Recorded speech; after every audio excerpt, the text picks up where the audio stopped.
tuna hian hruai te an i zua pan chal tui ning chu arui thine ti kha chu wang chuan zo ram me pui te zo fa te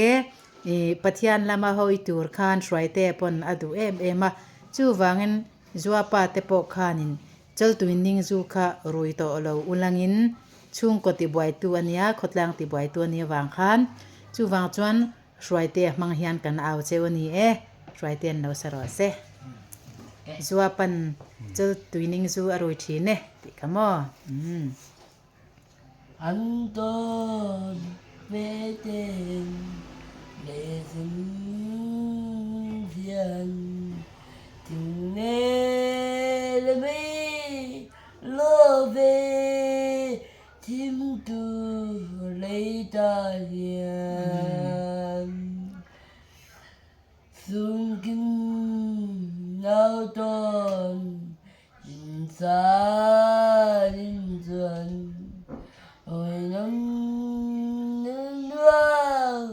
u nào xa quê lấy ta hiền One quên ta suy sẽ rồi nên xóa ba suy đứng Ryan alo một tiếng em xóa bần tôn tuy nhưng su arui tiếng em ta lên Giêsu leo dòng tên chính mình amen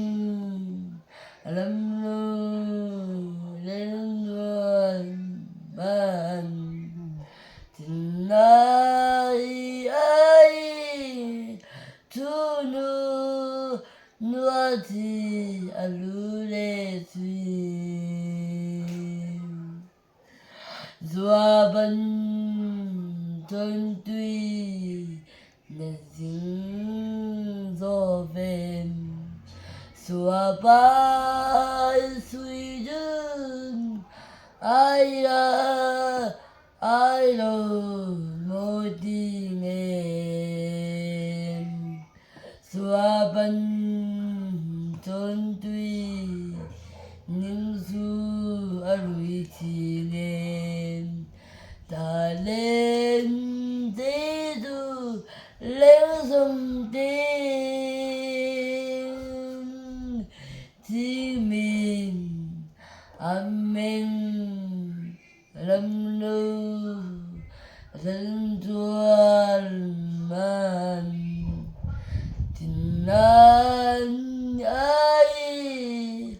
tu nu nua gì alu lê Amen. van lom em kan lom la tu kan ya hruai te mangin zoram khovel po pathian in herradang lam thei